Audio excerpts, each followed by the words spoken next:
was broadcasting this is now Tuesday, August 19th, I think.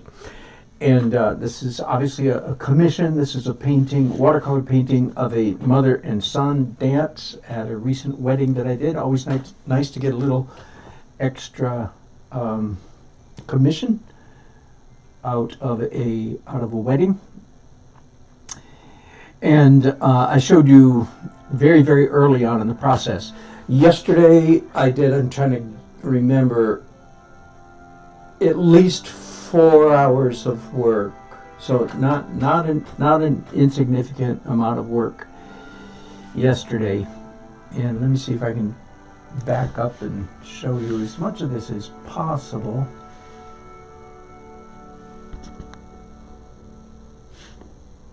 I'm trying to avoid the little picture in the picture there, while I'm at it. Get that going. I do have a larger watercolor palette. Strangely though, more often than not, I go back to using this old one that I think I told you the other day I bought in 1972.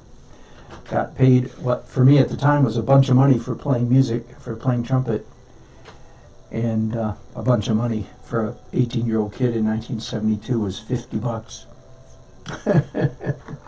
And promptly went out with my windfall income and bought watercolor paints. All right, so I started this painting on. No, I'm not seeing it broadcast yet.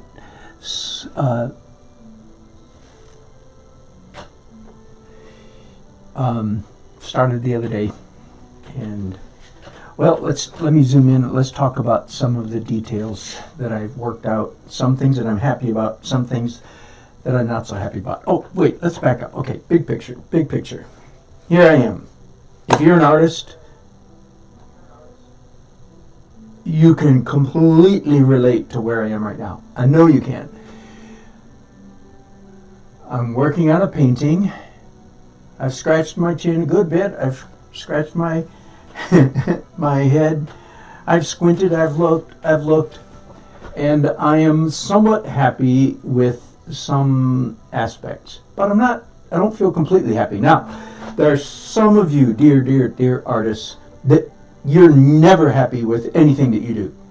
That is a dysfunction. First of all, you have a miserable life, and now I'm making you even more miserable. That woe is me, I am a worm. Woe is me, I'm a terrible artist. I'll never be any good. I don't know anything right. I'm terrible, blah, blah, blah, blah. All that is issues from your childhood that you need to deal with. And all the rest of us know it's true about you. But that is not a healthy orientation toward life. It just doesn't work. So, okay, so I'm not talking about that issue. I am not a perfectionist. A perfectionist, listen, a perfectionist is never happy with their work. I am often giddily, supremely happy with my work. Often, not always, but often. I look back and say, man, that's amazing. And you want to be able to get to that point. Now, we're not stupid. We don't look at everything we produce and say, it's so incredible. No. That's falling off on the other side of the boat. That's on the other side of the road. That's equally foolish. So I'm somewhere in between. I'm somewhat happy. I'll switch now to the painting. I'm fairly happy with the painting. Let me tell you some things I'm happy with it. First of all, just kind of a funny little one, and you know what this is like. Let's zero in right on those hands. Okay, I'm doing this because, by golly, that is some nice. Now, if I had anything to say about these hands, it might be that they are a little bit illustrative. The black lines make it so, but I'm not going to worry about it too much. That's a very minor. I'm going to add a line here. And it's a very minor thing. Let me, just since I brought it up, what does illustrative mean? Oh boy, here we're getting philosophical right off the bat. Of course, as I like to say, I still work as a freelance illustrator, you may know. In the world of illustration, you get paid for your work. In the world of fine art, you don't get paid. You don't get paid until it sells. So anyway, but that's not the difference. The difference is illustrative artwork. This is an important concept in the world of fine arts.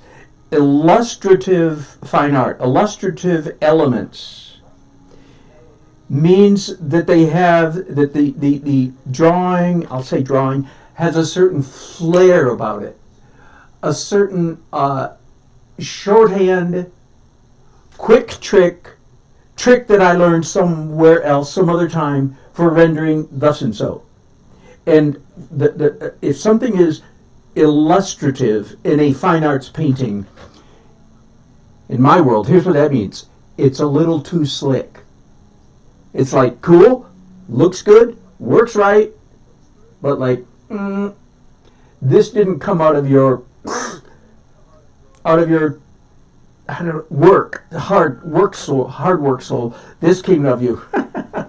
I know how to do this. It's a little bit, and I love Bob Ross, don't get me wrong. I enjoy his program as much as anybody, but Bob Ross is 100% brush and palette knife tricks, and I love it. And by the way, if you're an artist, it behooves you to know all the Bob Ross brush and palette knife tricks. You should know them. You should. If you don't, you're deficient in your education. But as a fine artist, you use them in a very, very limited manner. Okay, so let's go back to the hands that I'm quite proud of, and yet they are a little bit slick. But I'm going to declare, how close can I get? Well, that's pretty good. That's pretty good. All right. I'm going to declare that though they are, and including his watch and his sleeve, even though it's all a little bit slick, it's not too slick. There's not too much of it. I'm kind of tickled with how they look. So that's my bottom line. I'm done with that as far as I can tell. I think I'm done with that part of the painting, and I'll let it go. Now let's again back up. Let me switch here just for a minute to full screen here, so you can see as much of the painting as possible. There we go. You're seeing a whole lot of other stuff too, but that's all right. I know that picture is always going to get in the way. I'll do the best I can to do the best I can. All right, so there's the whole picture. Now that we're looking at the whole picture, let me tell you, am I a little bit loud, by the way? Oh, I am. I think I am. Sorry. Let's back down a little bit. All right, and while I'm at it, let's see if my channel is still not coming up. Okay, forgive me. I'm going to back out even further. It's always a bit of a trick to get the live chats showing up.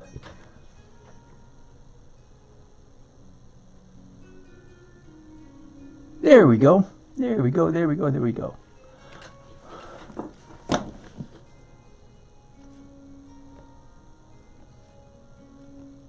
Well, it's showing up, but it's not updating it. I'll get that in a minute. Anyway, let me talk, and I still think I'm too loud, so sorry, let me turn myself down a little bit. And you guys let me know. Somebody in the chat let me know if it's too loud, too soft, or whatever. All right, things I am happy with. You can see there's a shaft, a direction to this light. It's not just a glow. It's a glow with parameters, edges, direction. Can you see that? See, there's kind of a line here, kind of a line here that gives this glow a shaft of light, which is way more dramatic, and an angle, way more dramatic. And same thing down here. there's a shaft of light, narrow here, wide here, that goes like this. You see that? All right. Those are good elements. Those are good. Those are key elements. I'm also quite happy with the abstraction, such as it is now. I may not be completely finished, but I'm fairly happy with the level, degree of abstraction for these figures in the background. I am not, in this case, I am not trying to indicate anybody who is actually there at the wedding. Those are just general whatever. I'm happy, again, it's slightly different. I'm happy with the glow, but I'm going to work on that. All right, let me tell you about the sparkle in her dress. To me, that is a key little detail. And let me tell you how I achieved that. That is not white paint. That is classic watercolor technique. I have an X-Acto knife. It is not, for those of you who know, it's not a number 11 blade. It's this weird shaped blade. And I picked the white out. So that's how the sparkle was done, and I think that's working pretty well. I'll do a little bit there. Let me now tell you the parts of this. Come on.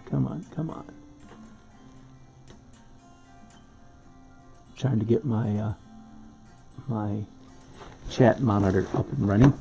I really don't understand why this doesn't work sometimes. Okay, tell you what, I'm going to switch devices, turn my phone back on, and see if I can get my chat monitor. Forgive me for just a second. All right. The first thing I want to fix in this painting is, I feel like the edge, even though I've worked at positioning this edge of this is, fabric hanging from the ceiling that was in this place. I've worked on it so that it doesn't echo the shape of Vicky's head. This is Vicky and Harrison. It doesn't echo the shape of Vicky's head, which would be real easy for it to do. And in the photograph, it actually, here's the photo, by the way. I could have showed that to you. It really does follow too closely the shape of her head, so I don't want to do that. But the one thing that I'm not terribly happy with is, I feel like I came back after making a glow and redefined that edge, and after doing so, decided I wasn't that crazy about it. So I'm going to fix it, and this is really, really important for some of you. Anybody know what this is? Any watercolor painters out there? If you are a watercolor painter, you absolutely should know what. Hang on just a second. I need to go to my phone and turn on Do Not Disturb. Bear with me for just a second.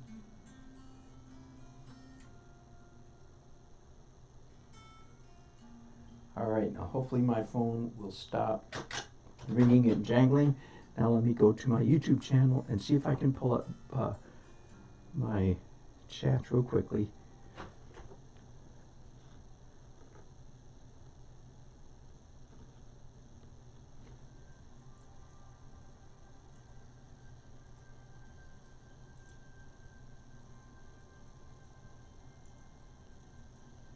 For some reason, it's not coming up there either. All right, I'm flying without chat. All right, what is this? This is a product called Mr. Clean Magic Eraser. You heard that right. Mr. Clean, kitchen, bathroom. Mr. Clean Magic Eraser is a wonderful tool for watercolor painters. It lifts color out. So I'm going to dip this in my clean can of water over here off camera. I'm going to wipe off my fingers so that I'm not dripping water. And now you're going to watch me. It works very much like an eraser. In other words, it works on with friction. You can't just push it down on the watercolor painting. It has no effect. It has to be scrubbed a little bit like an eraser. And basically, so I'm lifting out paint, lifting out watercolor, and I'm softening that edge.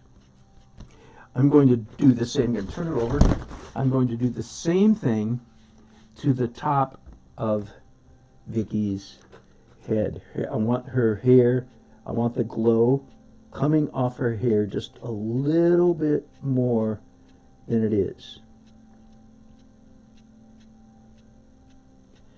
So what I'm doing right now is what traditional watercolorists have done for centuries, which is lifting out color. Normally, traditionally, it was done with a wet brush and a tissue, wet brush and a rag.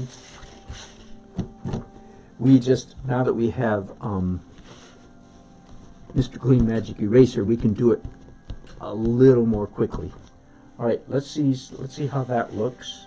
Also, oh, by the way, here's another little trick that I did many years ago. I discovered that putting watercolor paints in little spray bottles was a great idea. This one's red, orange, or actually it's purple, I think.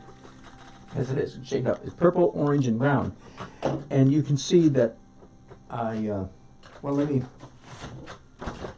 do a quick demonstration. All right, so there you go. Does that make sense? I'm going to clean that up so that I don't accidentally set that down on my painting. I did that here, and I like it. I really do like it. It just adds a texture. But Mr. Clean would be too powerful a tool for that spot. So now I'm going to do traditional lifting, which means a clean brush with clean water on it, and I simply draw it across the painting, let it sit there for a minute, a second, and then dab it up with a tissue. You can hardly see anything, but it's slightly lighter. I do like the speckled spatter that I put on this painting. It's just up in this area, in the light area up here, it's just a little bit too much, little bit too much. Now, if I find that it's not lifting out quite enough, then I would use Mr. Clean Magic Eraser. But it is lifting out. Okay, that's probably good enough. Let's go back here. All right, and now one of the things that I am not happy about with Vicky's face is I used the same knife, remember this? I used the same knife to do a highlight on her cheek and her nose, and it's too much of a good thing. It's just too much.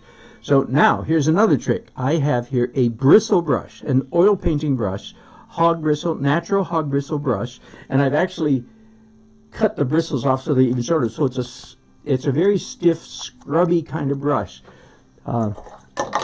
This is for scrubbing out, lifting out, softening things. And I'm thinking, yep, it's working already. All I need to do is just scrub it a little bit, and that edge that I made that was too hard is now soft. Same thing on Harrison's forehead and his nose. Can you see this? Yeah. Just too much of a good thing, too much of a highlight. So I'm going to soften it, soften it, soften it. And as you can see, this is a blunt tool. I am intentionally not adding more detail to the painting. I am, in fact, removing detail from the painting. And now that is nice, except predictably, it is a little too pale, light, white. Let's go back over here to my palette. I need a clean well here, so I'm spraying it, cleaning it up. And I'm going to mix, I've got a nice little flat brush.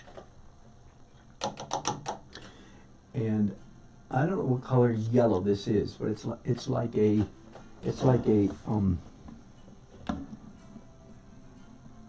Naples yellow. No, it's more like a yellow ochre. All right. And now I'm going to go back to Harrison's face. I'm going to warm that up. Oh, yeah, much better, much better. There we go, there we go, there we go. Same thing on his neck while I'm up here. Warm it up a little bit. Same thing on Vicky, the highlights on Vicky. They're too bright, light white. They're just too bright. There we go. So now I've dulled them down a good bit. All right, now let me tell you one of the main things that I'm really unhappy, so to speak. I'm not grumpy, I'm not upset, I'm not worried, but it's like, ooh, I got to fix that. And that is that Vicky's eye socket, the entire eye area is too dark. Let me back out a little bit so you can see it in contact. She has a little bit of a raccoon look. Okay, so I'm hoping that I can fix this with a one-step process. Now I'm using a soft brush now because this is very delicate. How long I leave it just to soak that matters. The longer I leave it, the more we'll pull, the more we'll get lifted up, right? You know that. I'm also working on her forehead here just a little bit. Let me go back for a moment to my scrubby brush. I remember when I started doing watercolor painting when I was about 12 years old. My dad was an artist, and so I was always encouraged in my art pursuits.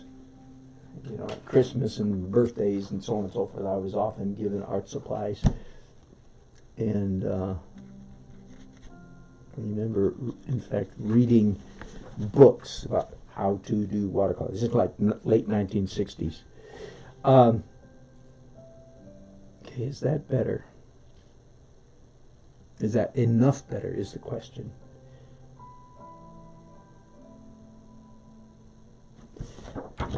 Here is one of the photographs. Here's another photograph that's the same size as the painting. Often it helps so your brain doesn't have to translate size. Let me compare those two. I'm squinting, get the glasses off, squinting.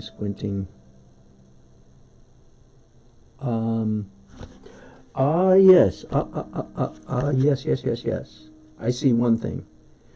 Her bottom lip is too narrow. I need to lower it, widen it. And her top lip is too dark. So those two things, both of those things need to happen. And I think the darkness, I'm going to have to go a little bit more tough. That is a scrubbing brush. So I'm using a natural hog bristle that's been cut off extra short. And I'm trying to lighten. Yeah, got it. Done. Now it's too light, but I need to come back with some pale pink to add some color to her top lip. Now, her bottom lip, I believe, is too... hang on, I'll get you in the picture in just a minute here. Hang on, okay. I think her bottom lip it's not deep enough. And there's I don't know if you can see it, but there's a pen and ink line right here. And I'm going to use this knife. So this is pretty surgical stuff right here, right?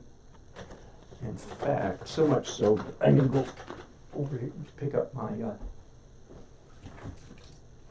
my thick glasses, my thick reading glasses, so that I can see a little bit. There we go, much better. Okay, so this, and again, this is the kind of dirty little secret that us artists, we don't want non-artists to know that we have to do this kind of thing, because we're in our paintings, unless you're a hyper-realist, then it doesn't matter. But we don't, generally, the rest of us, we don't want it to look like we're striving. It doesn't look, we don't want it to look like we did this kind of, magnifying glass kind of stuff. We want it to look like we pulled it off with panache. But sometimes we don't pull it off with panache. Let me think. Yes, well, I'm going to show you another trick, just in case there's anybody out there who needs to see this trick. This is a really good one. By the way, so it would be a good question for you to ask, well, how did you get that color so white? Did you, well, one trick would be to put a mask over it. I did not use a mask. What I did is it was much darker.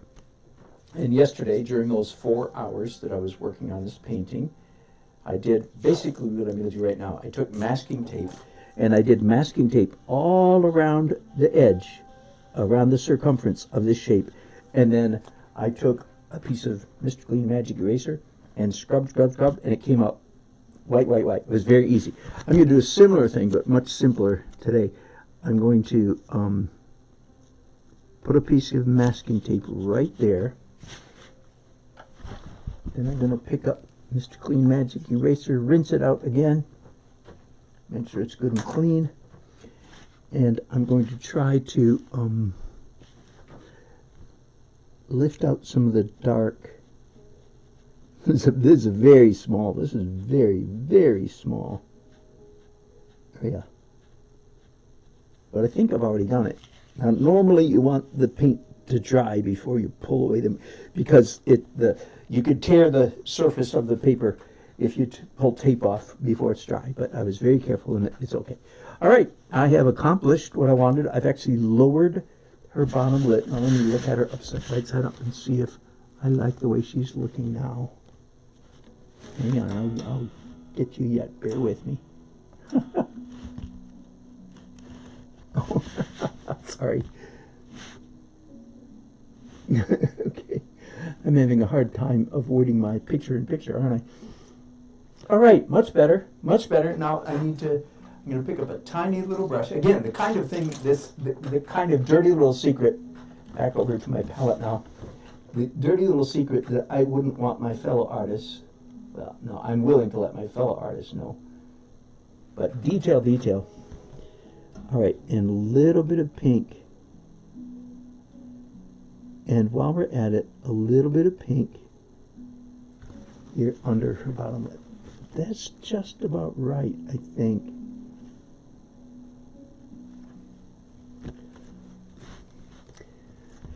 Whew. Okay, now.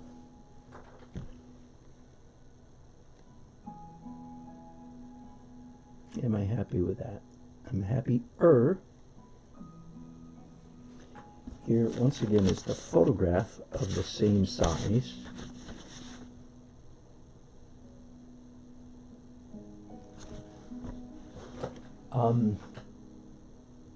Picking up a little bit of burnt sienna, I think that is. Doesn't matter what it is, I don't care. I'm just saying that for your benefit. It's brown, that's all I care about. I want to give her just a little bit more of a smile crease. I want to make her look a little bit happier. Very dangerous work, this.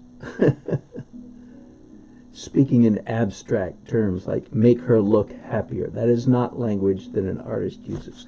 That language an artist uses is move this line, move this or that mark, north, south, east, or west. Move it up, move it down, and so forth.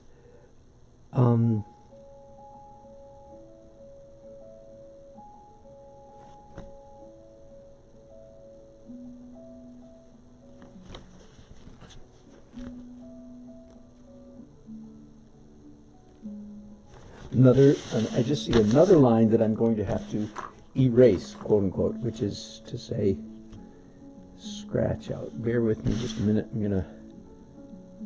There we go.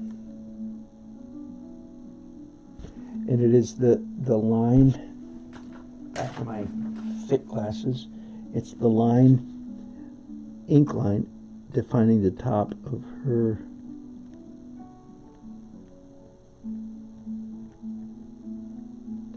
lip is too strong, and I think it might be a little bit too high. So as you can see, I'm being very, very delicate, and I am wearing, I think, 3.5x glasses, like Coke bottle glasses, if you will, magnifying glasses, without apology, really.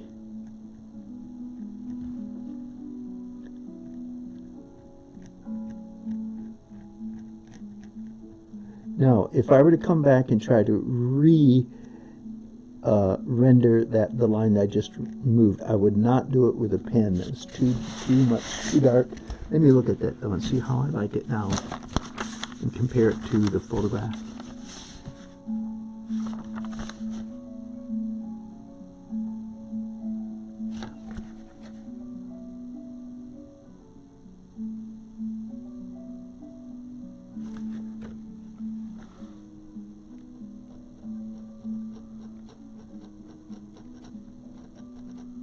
Very dangerous what I'm doing right now, scratching over an area, not just a little point, but a region. But I'm being very, very delicate. And I'm removing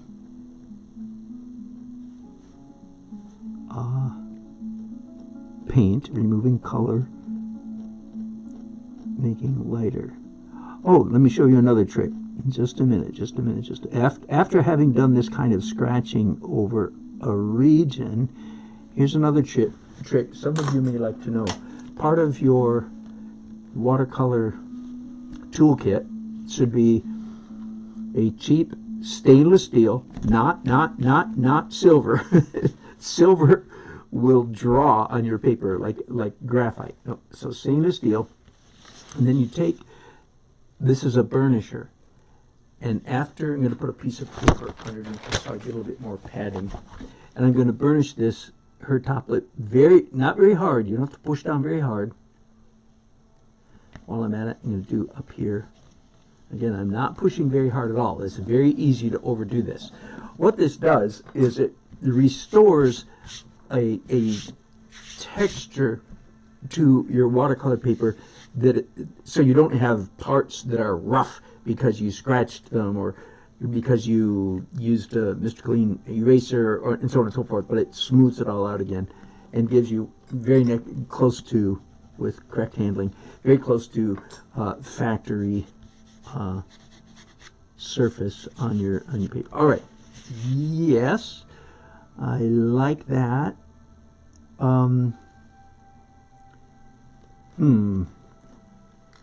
By the way, let me go back to my monitor and see if I have any more luck. There we go. All right. I got my chats. I can see you guys chatting now. Let me see what you guys have said so far. And while I'm doing that, let me let you see me. Hello, Artist Ross. Good to see you. Hands with the illustrious maker's marks. That's right. Hello, Artist Ross in Pennsylvania. That's right, Pennsylvania, right? Hello, Michael. Very good to hear from you. Good to see you.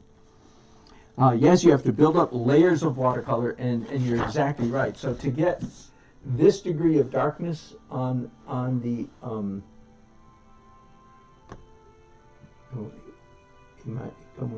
on. To get this degree of darkness, I probably had to go over her dress and his suit 6-8 times, maybe, which brings up another trick of the trade. I started to say earlier, when I started doing watercolor paintings in junior high school, I remember reading, one of the things I remember so well is that one of the authors called watercolor a bag of tricks medium, because there were so many tricks that you could use. I've just shown you several of them. The spoon, the knife, Mr. Clean, and so on and so forth.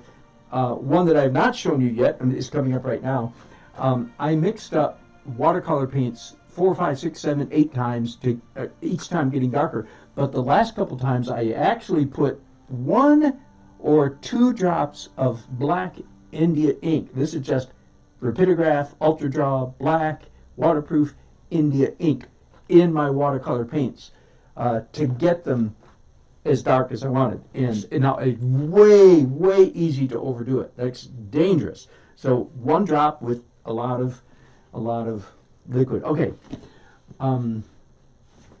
What else?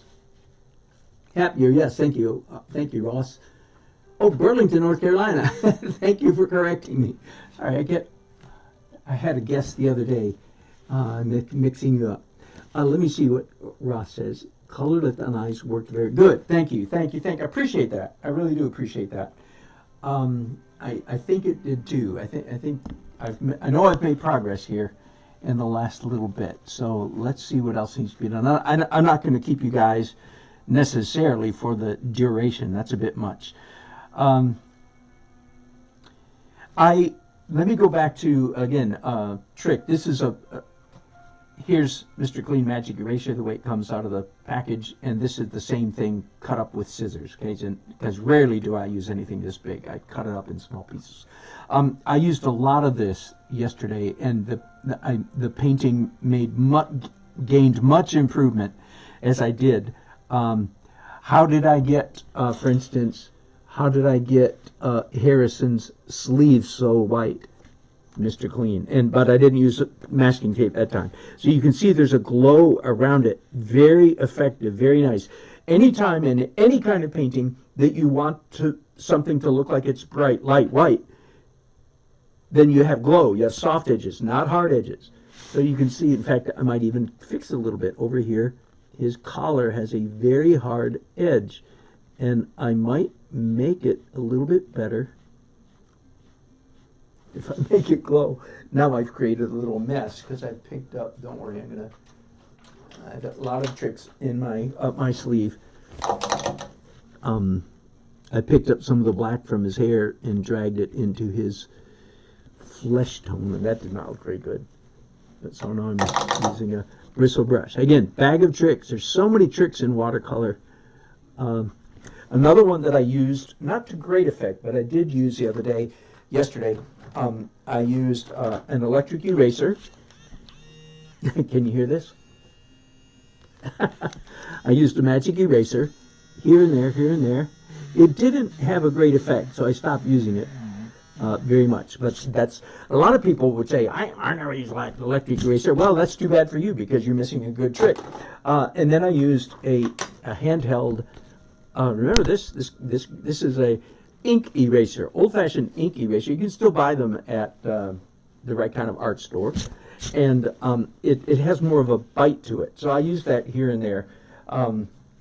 But throughout this painting, there's glow happening between the legs over here. This area here, in between mother and son, there's glow there. There's glow here. I made the faces glow a little bit, and really, all of that softness, I haven't gone back and talked about this up here, but this is a little better than it was. I'm a little bit happier with this because I've softened that edge. Again, all of these are quote-unquote legal. By that, I mean I wouldn't get kicked out of the Watercolor Society of America for using any of those techniques. I would get kicked out for using a pen, and I would get kicked out if I use any opaque medium. And I actually did use a tiny bit of opaque medium down here on the floor, but then I did a wash over it, I did ink over it, so I disguised it quite well. Some of the lighter horizontal marks, like you might see here, was actually done with masking tape and Mr.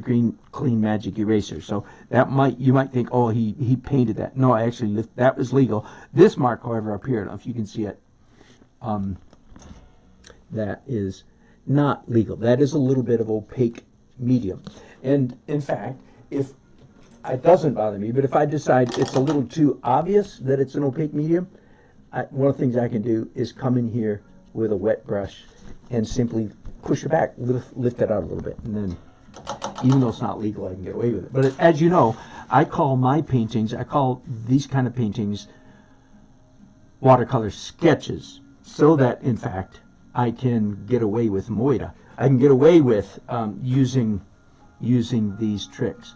All right, now there is at least one more thing that I want to do here and there on this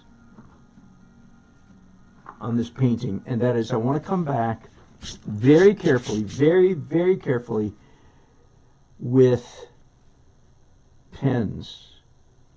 And earlier, last Friday, some of you may have seen, I was actually using the good old-fashioned rapidograph pen.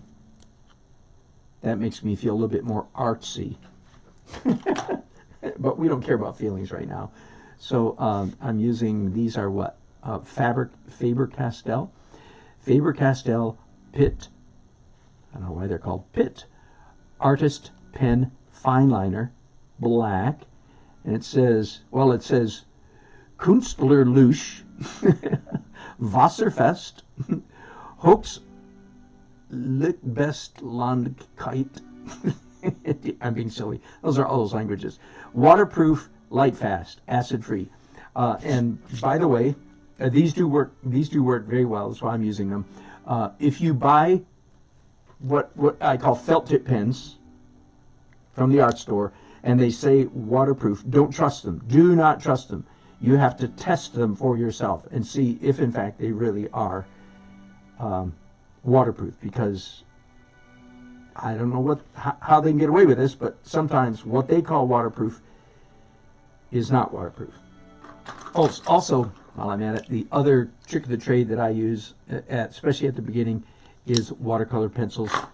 And there's watercolor pencils. There's little bits of color here and there throughout this painting that were brought into the painting with watercolor pencils.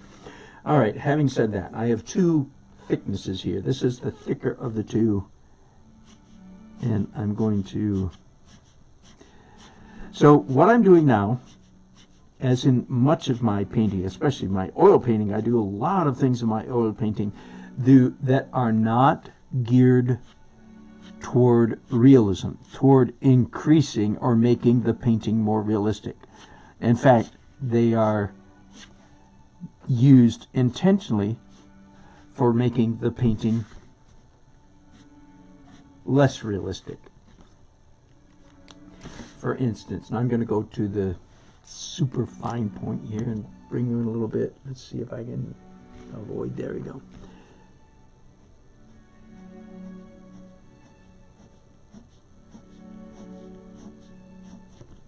A very good question. What is the point of this hatching? I probably will not do any technically cross hatching in this painting. Probably not. That is where now I turn the page and go the other direction. I could, but I don't think I'm going to. My guess is I will not. Well, then I'm calling it hatching. I'm using my language fairly carefully. What is the purpose of it? And the purpose is, one of my favorite descriptions, is simple eye candy. That's all. It's just, I'm just adding texture for the sake of texture, not for the sake of making the painting more realistic. Do you hear that important distinction? I'm not doing this so that it will look more like a man in a dark gray or dark blue gray suit. No, that's not why I'm doing it. I'm doing it simply to infuse into the painting texture. Interesting texture. Now, it'd be, again, really easy to go overboard with this and do too much. So I must pause often, sit back, stop, back up, and look at the painting, because I do not want to go overboard with this. Too much of a good thing is not a good thing. One of the places I thought, oh, I need to change this, or I need to add this, is the sparkle in Vicky's dress. I believe will be more believable if I add dark specks in with the light specks. And in fact, already I can see instantly, just a little bit that I've done, that is absolutely the case. Now this, you could say, this is aiding realism. It is making the sparkle look more realistic. And that's okay, But just, you see, if especially late in a painting or drawing, any kind of painting or drawing, late in the process, if everything you do increases realism, then sooner or later, and probably sooner, you are going to have a painting that feels overworked. Does that make sense? Because if you go, ooh, I should add this mark because it'll make it look more realistic. I'm using a different pen because it has more ink in it. The downside of these, any felt tip pen, is that they run out of ink so quickly. That's the advantage of the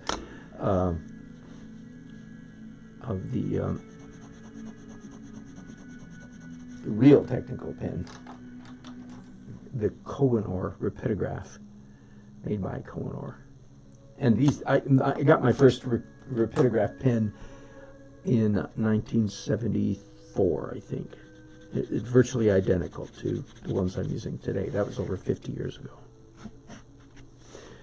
So the downside of the felt tip pens is, doggone it, the ink runs out so quickly. It can easily run out of ink in one illustration. Trust me. Or not run out, but run out to the point that it's no longer efficient as a drawing tool, because it's too whatever. So I like my little dots in here. I'm just about, oh, I know, let's do a little bit up here. Whoops, sorry. I'll get where you can see me here in just a second. All right.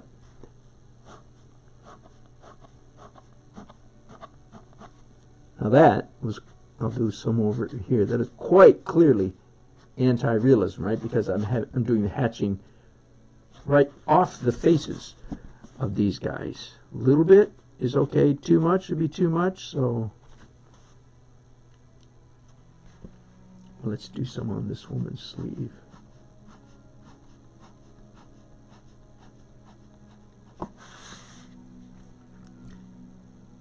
Yeah. I used to have a mentor 30 years ago, Neil Watson, Dr. Neil Watson. He was a leading hand surgeon in Britain and left his doctor career completely, moved to America, and became a full-time artist. And had a fair degree of success. I remember when I first met him, he had just had his first article, maybe only article, published about him in the Artist magazine. I think that's still out there. Anyway, Neil Watson, he was a dear friend and wonderful artist. Worked in pen and ink and watercolor, actually. And he used to say, and I think this was an exaggeration, but it was an exaggeration worth noting. He said, for every definitive mark that you make, you should make what he called an art mark.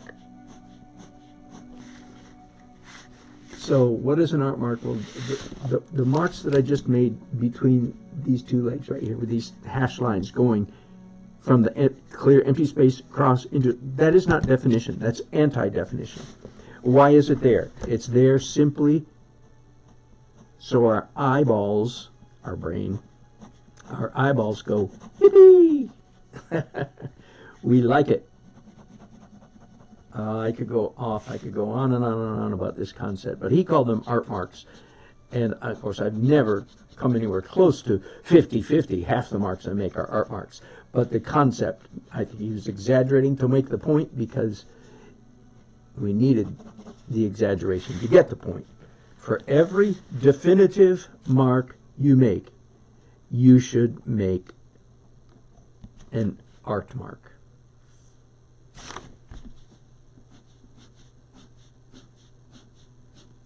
Once again, you see those marks I just made? Definitely, not only not realism, anti-realism, against the image.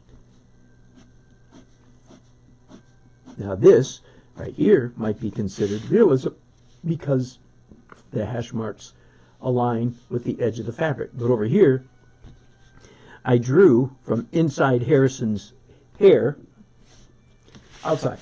Now, does that make it a better painting? I'm looking and squinting and thinking and go, yep. I think that was a good idea. Not everything we do as artists ends up being a good idea. You know that, right? as an artist, we're continually taking gambles, risks, taking chances. Now in oil and acrylic, we can pretty easily undo things that we don't like. A little bit harder to undo things we don't like when it comes to watercolor. But just for me at the moment, glancing at the hatch work that I've done, I'm going, ooh, yes, definite improvement. Good call, definite improvement. I'm going to do some more up here. Sorry, I know I'm off the camera. Hang on just a second. I'll try to fix that. There we go. This is a different kind of cross hatching. This is what I call sometimes scribble hatching, where I am drawing lines both directions. Now I'm not. Now I'm doing traditional hatching marks.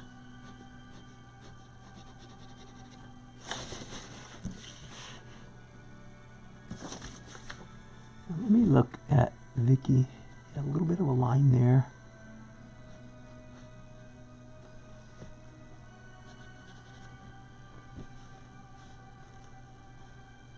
A little bit of definition right there.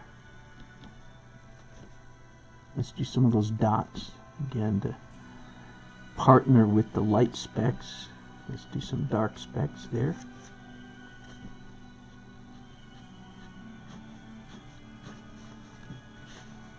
Did you see those lines I just drew right into his sleeve there?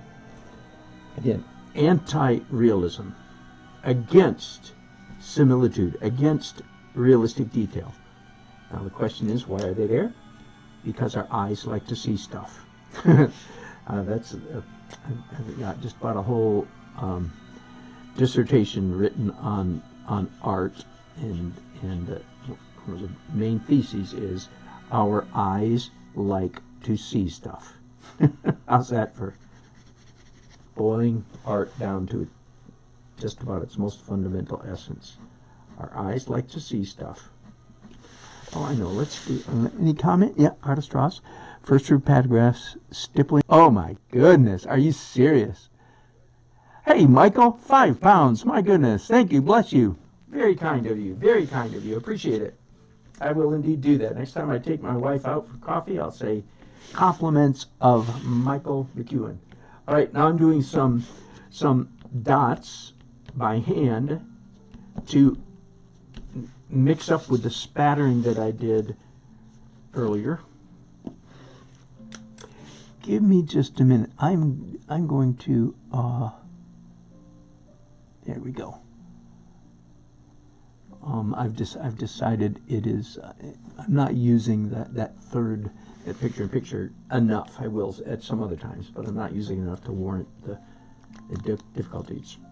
Oh, I know this lady over here. She's already quite abstract.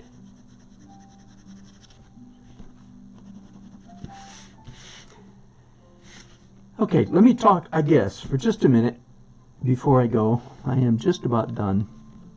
Talk just a minute about, in general, this thing that I'm doing.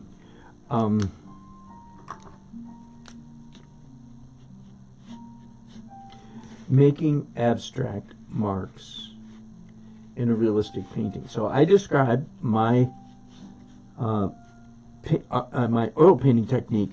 I call it abstract realism. I did not make that up. I actually got that from David Leffel. I think it's Leffel. He's a big dog painter. I'm a middle-sized dog painter. David Leffel is a big dog painter, and he calls his work abstract realism, and I decided, ooh, that's a good description. I like that. I'm going to steal that. So what that means is I am clearly a representational or realistic painter. Clearly, right? This is realism painting.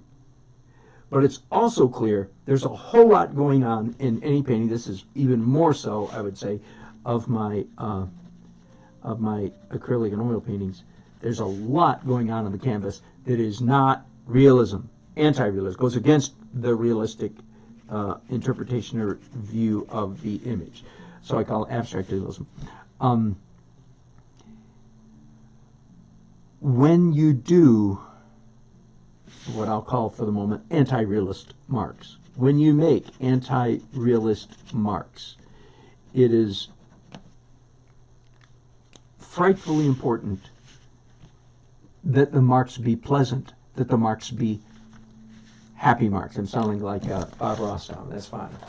It's very important that the marks have a certain freedom, looseness, panache, confidence about them. You cannot make pretty marks with unpretty movements. Attractive marks are created by attractive motions or movements. By the way, I see something else. Changing focus here completely. I want to, the blue in Harrison's, I like it, but it's just a little bit, I want to make it a little bit lighter and a little less blue. So I've got my bristle brush again, my cut-off bristle brush, using it as a scrub brush. Lift that out just a little bit. Yeah, that might be enough right there. Very gentle. So it is, but it's actually frightfully important that all of your marks in all of your painting be made, and there's a French word for this, or Italian word, I forget which, medieval word, and I'll think of it in a bit, and I'll add it later.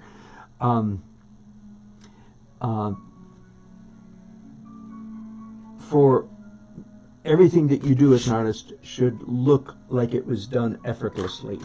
There's actually a word for that. It has to do with the way the court, the way that the courtiers, people in the presence of the king, were required to behave. They had to act like everything was hunky-dory. I'm sure that's exactly the term that they used, hunky-dory.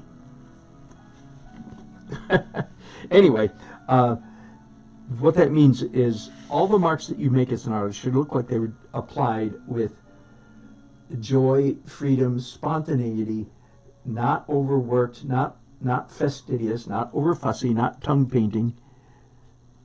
And of course, there are a number of tricks we can employ to achieve this look. One is don't hold your drawing or painting utensil in the death control grip. That's why I do so much of my drawing and painting, of course, holding the brush side saddle. All right, I think I'm at a point now where I'm getting a little dangerous because I may be overworking. I am going to sign this. I think if I sign it down here, it'll be barely visible, so because it's so dark. So I'm going to sign it down here.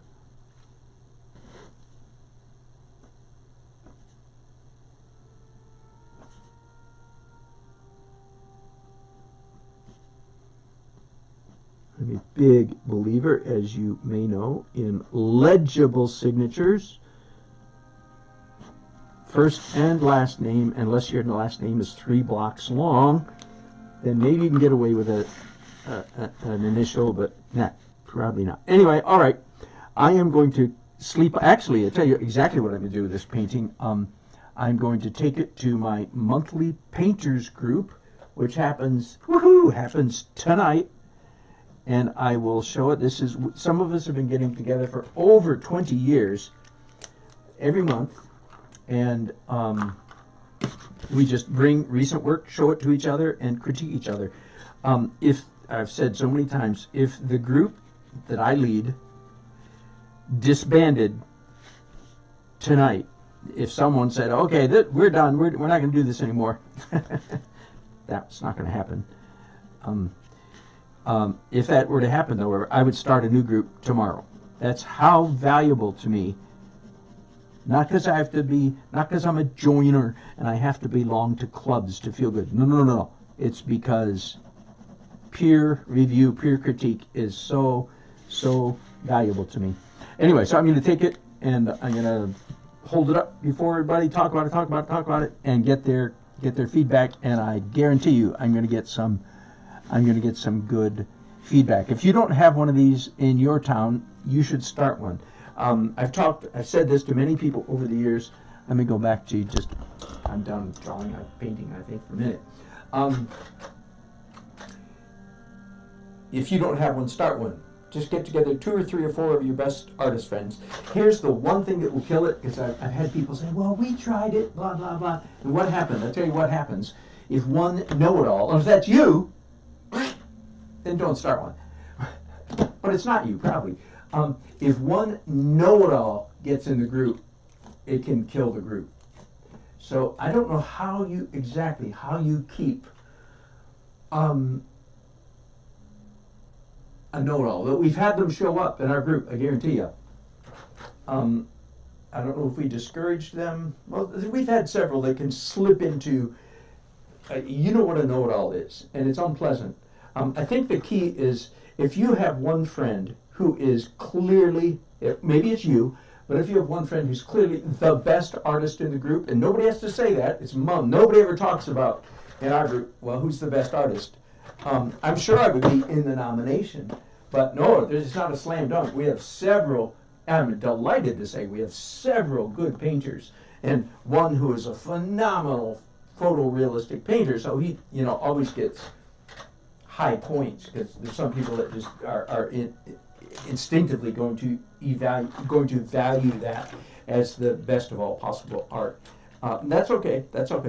But yes, the good news is in our group we have many really good painters. So if somebody shows up and pretends they're know-it-all, I guarantee you they're not the best artists in the room. And I think eventually they kind of figure that out and go, oh, I'm not the best artist here, and so then they quiet down, and that's good. Anyway, that's the one thing that will kill it. So I was going to say, if you can find one artist who's really good, and if they're not a know-it-all, see, that's the key thing. If they're kind and good and generous and sensitive, then their presence will generally keep the know-it-alls at bay. Anyway, that's for what it's worth. A sideline. Thank you for chatting with me today. Let me see if I got everybody's chat. I did so far. Thank you again, Michael, for £5. Woohoo! That will buy me 2 coffees. Let me see. That's about $7.40. My wife and I went out for coffee this morning, which is pretty rare event. We had a chiropractic appointment, then went out for coffee, and we each got a coffee, and 2 pastries, and with a tip, it came to over $30. The old-fashioned brain in me goes, $30 for coffee. Anyway, you just can't think about such things, right? All right, thank you. So, Michael, I'll add your $7.20 to it. Have a good day, indeed. You too. Thank you guys for watching. I appreciate it. So much fun, and I'm tickled that I finally have my technology to a point that things are working well. It's been quite the long haul getting here. Be sure to like and subscribe if you haven't done so already. And if you want, God help your crusty soul, if you want more of me, there's actually more of me happening on my new channel, which is Dan Nelson Big Picture. I am reading one of my books. I'll be reading all of my books eventually on that channel, and doing a number of other. Also, my music is on that. Some of you've heard me say for years, I'm a musician. And if you go over there, you go, down, he really is a musician. Anyway, that's called Dan Nelson Big Picture. There's links to it here on this channel somewhere. Anyway, bless you all. Thanks. Have a good day. Bye-bye.